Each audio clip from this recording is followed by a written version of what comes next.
हर औरत की शादी के बाद की ज़िंदगी ऐसी होती है। यह क्या हाल बना रखा है बेटा। तुम इस घर की छोटी बहू हो, कोई नौकरानी नहीं। अपने आप को आईने में देखा है तुमने? वॉकर पर चलकर तुम सारे काम निपटा रही हो। शर्मा जी ने अचरज कर बोला, पापा, अपने घर का काम करने से कोई नौकरानी नहीं हो जाता। मेरा ससुराल संयुक्त एक बड़ा परिवार है। छोटी बहू होने के कारण यह मेरा फर्ज है कि मैं घर को संभाल कर रखूं। जब से पाँव में चोट लगी है तब से वैसे ही जेठानी जी और सासू माँ को मेरी मदद करनी पड़ती है। पता नहीं इस दर्द को जाने में कितने महीने लगेंगे। इसका मतलब यह नहीं है कि मैं महीनों आराम करूंगी। सुनीता ने अपनी बिखरे बाल को संभालते हुए अपने दिल पर पत्थर रखकर अपने दर्द को छुपाने की असफल कोशिश करते हुए अपने पिता को समझाया। पिता ने कहा, छोटी बहू का मतलब यह नहीं कि शाम के 4 बजे तुम खाना खाओ। अपने कपड़ों का ध्यान न रखो, यहाँ तक कि अपने स्वास्थ्य का भी ध्यान न रखो। मुझे तो समझ नहीं आ रहा यह मेरी बेटी है या कोई और। शर्मा जी की आंखें सुर्ख लाल हो गई थी। शायद एक पिता मर्द होने के नाते अपनी आंखों को भिगाना नहीं चाहते थे। इतने में सास आ गई। क्या बातें हो रही है बाप बेटी में? सुनीता, बहू तो थोड़ी देर वॉकर छोड़कर भी चला करो। अपनी लापरवाही से गिर पड़ी हो बाथरूम में। तुम्हारी लापरवाही का खामियाजा हम भर रहे हैं। डॉक्टर ने भी कहा है कि थोड़ा थोड़ा चलना शुरू करो, पर तुम वॉकर छोड़ने का नाम ही नहीं लेती। पता है समधी जी, इसकी जिम्मेदारी भी इसकी जेठानी उठाती है। अब आप समझाइए इसे, इतना लापरवाह ना बने। शर्मा जी की सास ने नाराजगी जाहिर की और वहां से चली गई। शर्मा जी अपनी मंझली बेटी सुनीता के ससुराल आए हुए थे। 1 साल पहले सुनीता की शादी एक संपन्न परिवार में उन्होंने की थी। सुनीता की बड़ी बहन का विवाह कुछ महीनों में ही टूट गया था। इसीलिए शर्मा जी ने सुनीता का विवाह बहुत सोच समझ और जांच परख कर किया था। सुनीता के ससुराल वाले शहर के बेहद अमीर और प्रतिष्ठित परिवार में से एक थे। विवाह के बाद शर्मा जी भी सुनीता की तरफ से निश्चिंत हो गए। कुछ दिनों बाद अपनी तीसरी बेटी आरुषि के रिश्ते की तलाश में जुट गए। सुनीता ने भी कभी फोन कर या कभी मिलने पर अपने ससुराल वालों की किसी समस्या का जिक्र नहीं किया। इतने दिनों में एक बार सिर्फ मायके आई, पर अपनी हालत छुपा कर रखा। मायके के लोगों को उसकी छुट्टी में उसकी संपत्ति नजर आई। आज शर्मा जी तीसरी बेटी के रिश्ते के सिलसिले में सुनीता के शहर किसी लड़के से मुलाकात करने आए थे। शहर आने के बाद वह सुनीता से मिलने उसे बिन बताए उसके ससुराल पहुंच गए। पहुंचकर वह सुनीता को पहचान नहीं पाए।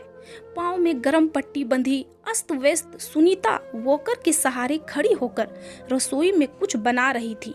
शर्मा जी सुनीता की सासू माँ की बातें सुनकर हैरान थे। उनकी पढ़ी लिखी समझदार बेटी की इस हालत को देखकर उस पर ही उसकी सास उसको ताना दे रही है।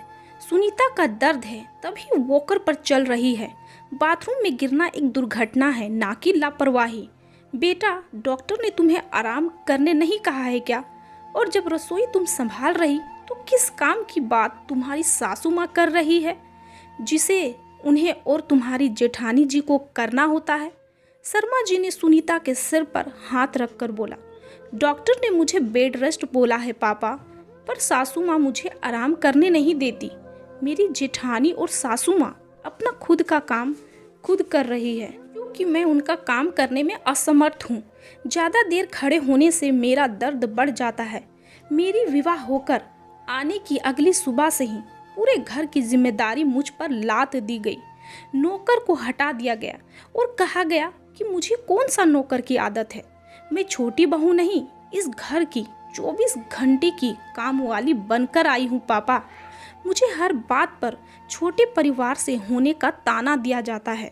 सुनीता अपने पिता के आगे ज़्यादा देर कठोर ना बन पाई और उसका धैर्य टूट गया और उसने सच्चाई बता दी। बेटी के दर्द से शर्मा जी भी रो पड़े और बोले, एक बार बताया तो होता बेटा कि तुम्हारी यह हालत है। मैं तो तुम्हारी गृहस्थी से खुश था। अगर मैं इस शहर में नहीं आता तो तुम्हारा इस हालत के बारे में नहीं जान पाता। मुझे अफसोस है कि हमारा दामाद भी तुम्हारे हालात से वाकिफ नहीं। पापा वह जानबूझकर अनाड़ी बने रहते हैं। फैमिली बिजनेस में मेरे ससुर और मेरे जेठ जी का ज़्यादा योगदान है ना। सारा कारोबार बना बनाया उन्हें मिला है, इसीलिए वह सबों की हाथों की कठपुतली बने हुए हैं और मेरी भी वही स्थिति बना रखी है उन्होंने।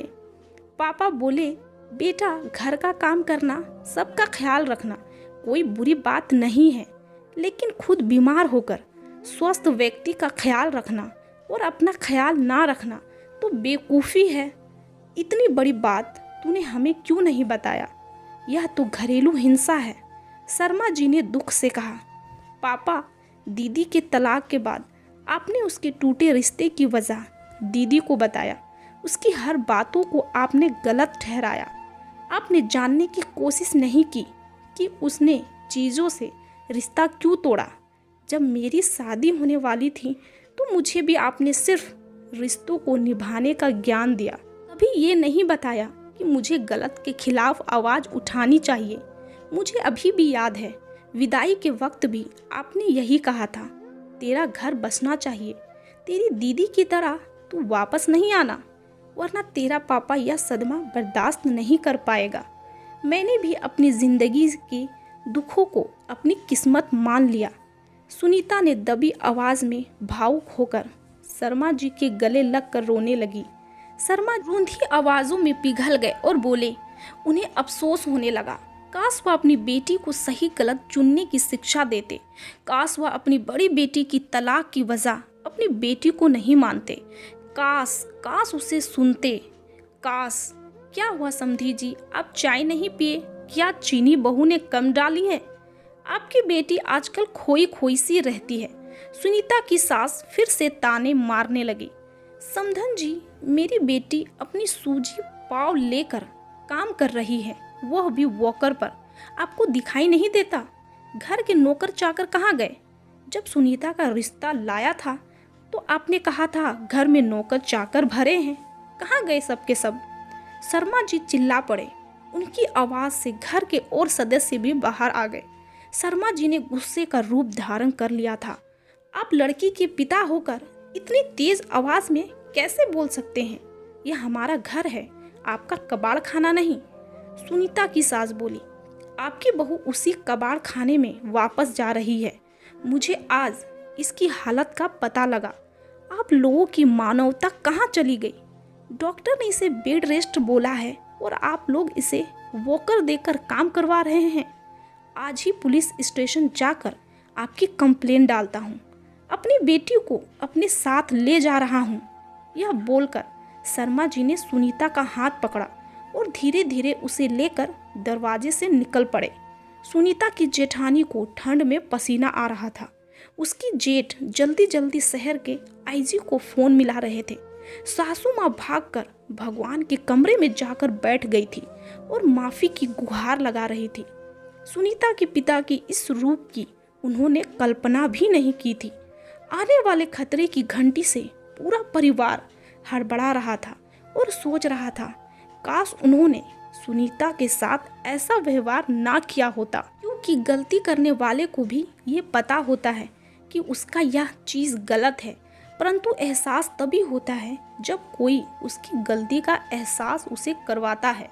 दोस्तों, अपनी नाजुक सी बिटियों को गिरस्ती बसाने की शिक्षा के साथ उसे सही गलत समझाने की कला भी सिखानी चाहिए। बेटियों की ससुराल में ज़रूरत से ज़्यादा दखल अंदाजी सही नहीं, पर ज़रूरत से ज़्यादा उसके ससुराल पर भरोसा भी सही नहीं। यह वीडियो आपके दिल को छू गई होगी तो मुझे पता है आप इस चैनल को सब्सक्राइब और लाइक तो ज़रूर करेंगे। यहाँ तक देखने के लिए आपका बहुत बहुत धन्यवाद।